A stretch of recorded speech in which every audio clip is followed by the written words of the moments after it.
Oke sobat muda, kembali lagi di channel Ilmuwan Muda. Kali ini bersama Ayam akan melanjutkan bedah skripsi jurusan Pendidikan Ilmu Pengetahuan Sosial. Dan sekarang bab 2. Jadi bagi teman-teman yang belum nonton video di bab satunya, silakan tonton dulu ya biar lebih paham. Dan jangan lupa sebelumnya subscribe dulu, tekan tanda loncengnya. Penasaran? Oke, langsung saja tonton video berikut ini. Cekidot.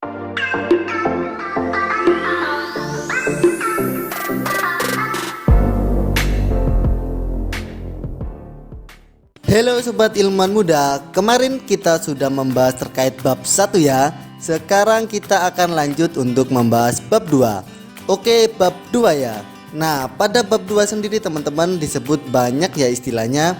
Ada yang menyebut tinjauan pustaka, lalu ada juga yang landasan teori, ada juga yang mengatakan studi literatur, dan ada juga yang mengatakan kajian pustaka. Nah, tapi di bab 2 deskripsi kali ini namanya adalah kajian pustaka. Kemudian apa saja yang harus diperhatikan? Yang pertama teman-teman, 1. Ide pokok yang digunakan sama seperti pendahuluan atau latar belakang, akan tetapi lebih disempurnakan lagi. Apa maksud disempurnakan di sini? Disempurnakan berarti dijabarkan lagi lebih luas. Karena isi dari bab 2 tentu lebih banyak daripada pendahuluan. Meskipun ide yang dikembangkan sama. Jadi teman-teman membahas tentang tetap ya terkait pendidikan, lalu strategi guru dan disiplin. Lalu kajian pustaka di sini ada beberapa subbab teman-teman. Yang pertama ada A, strategi guru, lalu B, strategi guru dalam pembentukan karakter siswa. Lalu yang C, strategi guru dalam pembelajaran online di era COVID-19. Lalu poin D, tindakan yang dapat dilakukan guru dalam pemberian pendidikan karakter sekolah. Lalu yang E tentang karakter. Kemudian lanjut ke F, karakter disiplin. G, pembelajaran IPS. Lalu H, pandemi COVID-19. Dan I, kerangka berpikir. Mari kita coba breakdown satu persatu ya terkait poin-poin tersebut. Yang A, strategi guru. Pada poin ini kan kita menjelaskan terkait strategi guru itu seperti apa, bisa seperti pengertiannya ya. Misalnya, menurut Saiful Bahri, strategi merupakan sebuah cara atau sebuah metode. Sedangkan secara umum strategi memiliki pengertian suatu garis besar haluan untuk bertindak dalam usaha mencapai sasaran yang telah ditentukan. Lalu B, strategi guru dalam pembentukan karakter siswa. Misalnya menurut Hamka berpendapat bahwa menjadi guru yang berkarakter dan profesional harus dapat mengayomi, bijaksana, rendah hati, bersyukur, menyatukan diri dengan murid dan menjadi teladan. Penulis berpendapat bahwa adapun upaya yang dilakukan guru dalam pembentukan karakter siswa adalah 1. Mengidentifikasi permasalahan secara cermat, 2. Mencari solusinya, dan yang ketiga mengevaluasi hasil solusinya. Yang C, strategi guru dalam pembelajaran online di era COVID-19. Strategi pembelajaran daring ini menuntut kesiapan bagi kedua belah pihak, baik itu dari layanan sekolah ataupun dari siswanya sendiri. Dan juga pembelajaran online juga membutuhkan bantuan teknologi yang mumpuni dan dapat diakses dengan mudah, seperti dengan menggunakan grup WhatsApp. Lalu poin yang D, tindakan yang dapat dilakukan guru dalam pemberian pendidikan karakter di sekolah. Tindakan-tindakan ini dijelaskan di poin ini ya. Misalnya 1. Memberi tauladan pada pelaksanaannya. 2. Membiasakan guru siswa mengucapkan salam di saat masuk kantor atau kelas. Yang ketiga, berdoa sebelum dan sesudah pembelajaran dimulai dan berakhir. Dan seterusnya dijelaskan di poin ini. Pokoknya terkait tindakan-tindakannya. Poin selanjutnya yakni E, karakter. Pada poin ini oleh penulis di breakdown lagi yang menjadi sub-sub. Yang pertama, pengertian karakter. Di sini penulis mengungkapkan menurut Rutland bahwa karakter berasal dari akar kata bahasa Latin yang berarti dipahat.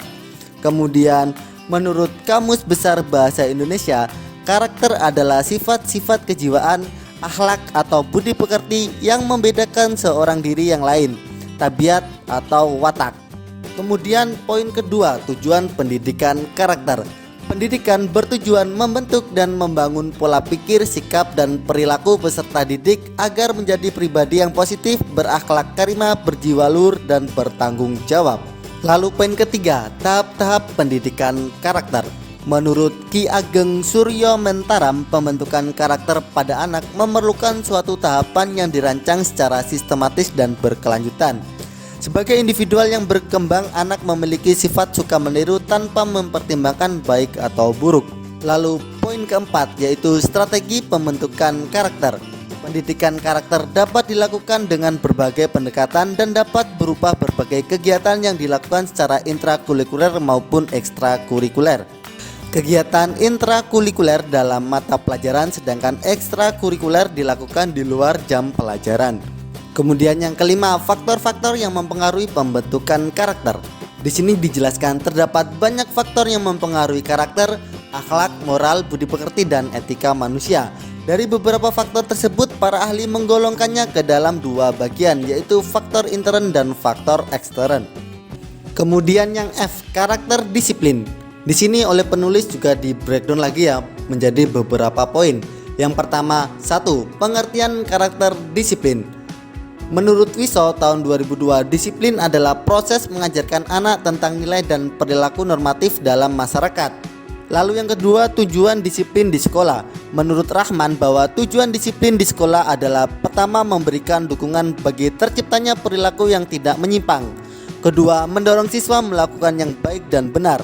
Ketiga, membantu siswa memahami dan menyesuaikan diri dengan tuntutan lingkungannya dan menjauhi melakukan hal-hal yang dilarang oleh sekolah.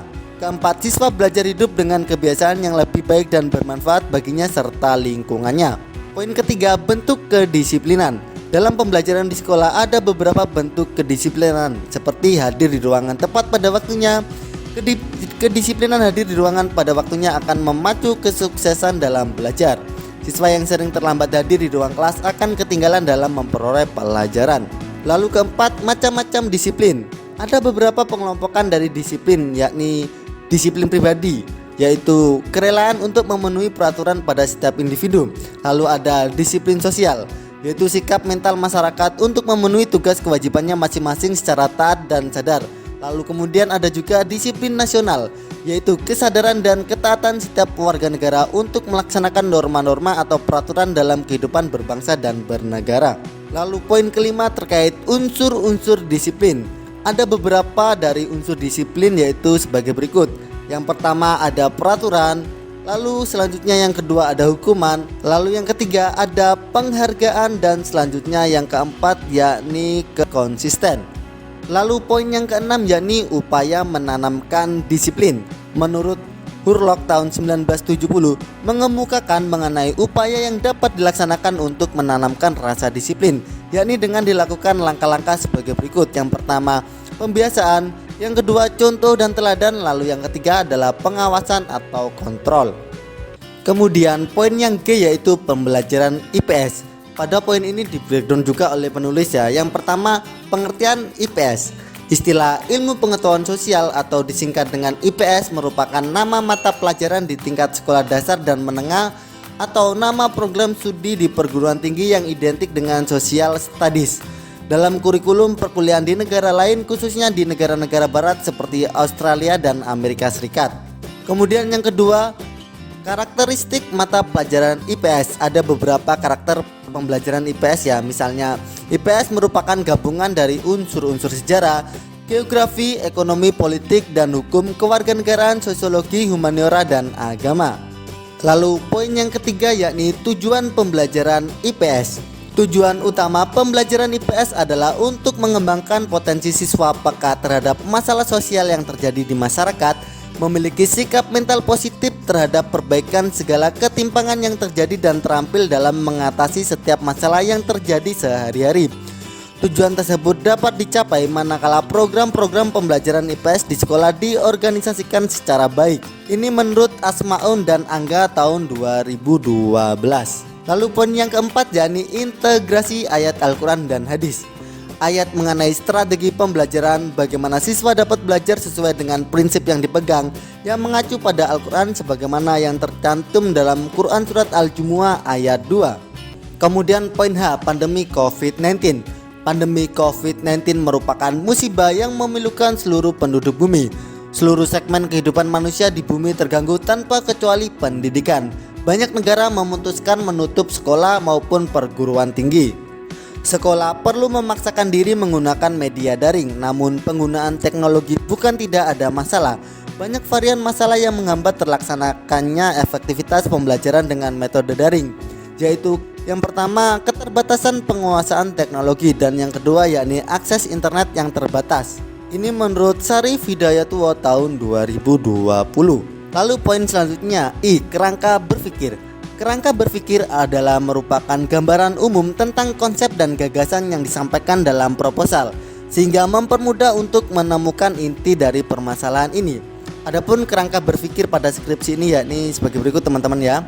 Yang pertama terkait strategi guru IPS dalam mendisiplinkan siswa, di breakdown lagi menjadi cara guru IPS dalam satu penerapan disiplin.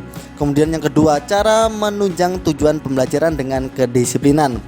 Nah, cara guru ini tujuannya apa sih di breakdown, yakni agar atau terbentuknya kedisiplinan siswa dalam kehidupan sehari-hari pada semua proses pembelajaran. Nah, seperti itu teman-teman. Lalu langkah kedua yang harus diperhatikan adalah subbab disusun dari umum ke khusus. Teman-teman jadi harus mengarah ke kemana? Ke fokus penelitian. Jadi pertama terkait pendidikan IPS pada masa pandemi itu seperti apa? Lalu mengarah ke bagaimana peran atau strategi guru untuk menghadapi permasalahan dalam mengajar di era pandemi COVID-19. Yang mana strategi guru tersebut bertujuan untuk membentuk karakter disiplin siswa di tengah pandemi COVID-19 ini. Nah, seperti itu. Lalu poin yang ketiga teman-teman, langkah ketiganya adalah tiap subbab dapat terdiri dari beberapa referensi penunjang. Jadi di sini satu paragraf itu bisa terdiri dari lebih dari satu referensi ya teman-teman. Dan referensinya juga harus update ya, harus terbaru, apalagi jika menggunakan jurnal. Nah, misalkan contohnya seperti ini teman-teman. Ini yang membahas terkait strategi. Untuk kalimat pertamanya, strategi merupakan sebuah cara atau sebuah metode. Ini menurut Jamroh dan Aswan tahun 2002. Lalu yang kedua, ada kalimat lagi tentang strategi, yakni pengertian strategi berarti cara-cara dan juga seni dalam menggunakan sumber daya untuk mencapai suatu tujuan tertentu. Ini menurut Wena tahun 2010. Selanjutnya kalimat ketiga ditambah lagi terkait strategi seperti ini. Strategi dalam pembelajaran adalah suatu kegiatan pembelajaran yang harus dikerjakan guru dan siswa agar tujuan pembelajaran dapat dicapai secara aktif sekaligus efisien. Menurut Sanjaya tahun 2009. Jadi ada 3 kalimat ya seputar strategi dengan berbagai sumber yang terdapat dalam satu paragraf. Kemudian langkah keempat, ubah kalimat dari referensi dengan bahasa kita sendiri, dengan bahasa kalian sendiri. Jadi tidak boleh mengubah isi. Keuntungannya bisa langsung mengurangi plagiasi. Nah oke, langsung saja teman-teman. Contohnya kalimat seperti ini tentang kedisiplinan. Ada 2 kalimat. Yang pertama, disiplin adalah proses mengajarkan anak tentang nilai dan perilaku normatif dalam masyarakat. Ditulis oleh Wiso tahun 2002. Lalu kalimat kedua, pembentukan disiplin yang didasari oleh teori sosial kultural, yaitu ketika siswa merasakan pengalaman sakit dan negatif dari guru, ia akan menginternalisasi pengalaman itu dalam berinteraksi dengan orang lain. Ditulis oleh Smith tahun 2004. Oke, 2 kalimat ya. Langsung kita ubah kalimat pertamanya jadi disiplin merupakan proses mengajarkan anak terkait sikap dan nilai normatif dalam masyarakat. Ditulis oleh Wiso tahun 2002. Lalu kalimat keduanya jadi seperti ini. Proses disiplin yang berdasarkan teori sosial kultural, yakni saat siswa merasakan pengalaman negatif dan sakit dari guru, ia akan menginternalisasi pengalaman tersebut saat berinteraksi dengan orang lain. Ditulis oleh Smith tahun 2004. Kalau kalian bingung, kita akan mensejajarkan kalimat asli dengan kalimat sendirinya. Kalimat asli tadi kan seperti ini. Disiplin adalah proses mengajarkan anak tentang nilai dan perilaku normatif dalam masyarakat. Ditulis oleh Wiso tahun 2002. Lalu kalimat aslinya kita ubah menjadi disiplin merupakan proses mengajarkan anak terkait sikap dan nilai normatif dalam masyarakat. Ditulis oleh Wiso tahun 2002. Coba diperhatikan ya teman-teman. Di sini disiplin adalah di sini kita ganti dengan merupakan, karena adalah dan merupakan sinonim. Lalu tentang nilai dan perilaku normatif, tentang kita ganti menjadi terkait. Lalu nilai dan perilaku normatif ini kita balik dan kita ganti perilaku dengan sinonimnya, yaitu sikap, menjadi terkait sikap dan nilai normatif. Nah seperti itu. Kemudian lanjut ke kalimat keduanya. Kalimat aslinya tadi kan seperti ini. Pembentukan disiplin yang didasari oleh teori sosiokultural, yaitu ketika siswa merasakan pengalaman sakit dan negatif dari guru, ia akan menginternalisasi pengalaman itu dalam berinteraksi dengan orang lain. Ditulis oleh Smith tahun 2004. Lalu kalimat sendiri, kalimat kalian seperti ini. Proses disiplin yang berdasarkan teori sosiokultural, yakni saat siswa merasakan pengalaman negatif dan sakit dari guru, ia akan menginternalisasi pengalaman tersebut saat berinteraksi dengan orang lain. Ditulis oleh Smith tahun 2004. Coba diperhatikan ya teman-teman.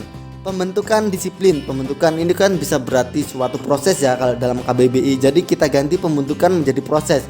Jadi proses disiplin. Lalu didasari oleh, kita ganti menjadi berdasarkan. Yang berdasarkan teori sosiokultural, yaitu ketika kita ganti menjadi yakni saat. Lalu siswa merasakan pengalaman sakit dan negatif dari guru, kita balik menjadi pengalaman negatif dan sakit dari guru. Lalu ia akan menginternalisasi pengalaman itu dalam berinteraksi ya. Itu dalam kita ganti menjadi pengalaman tersebut saat berinteraksi dengan orang lain. Nah begitu teman-teman. Jadi simpelnya untuk parafrase kita itu mencari sinonim ya dari kata-kata yang digunakan itu sih. Begitu simpelnya. Oke Sobat Ilmuwan Muda, itu tadi adalah pembahasan bab 2 skripsi pendidikan ilmu pengetahuan sosial. Bagi teman-teman yang masih kebingungan atau masih ada yang ingin ditanyakan, jangan sungkan-sungkan, langsung saja tanyakan di kolom komentar. Dan apabila menurut Sobat Ilmuwan Muda video ini bermanfaat, jangan lupa like dan share video ini ke teman-teman kalian semuanya. Oke, cukup sekian dari Ayam. Salam dari kami, salam ilmuwan muda. Bye bye. Sekarang kita akan lanjut untuk membahas bab 2. Oke, bab 2 ya. Nah, pada bab 2 sendiri teman-teman disebut banyak ya istilahnya. Ada yang menyebut tinjauan pustaka, lalu ada juga yang landasan teori, ada juga yang mengatakan studi literatur, dan ada juga yang mengatakan kajian pustaka.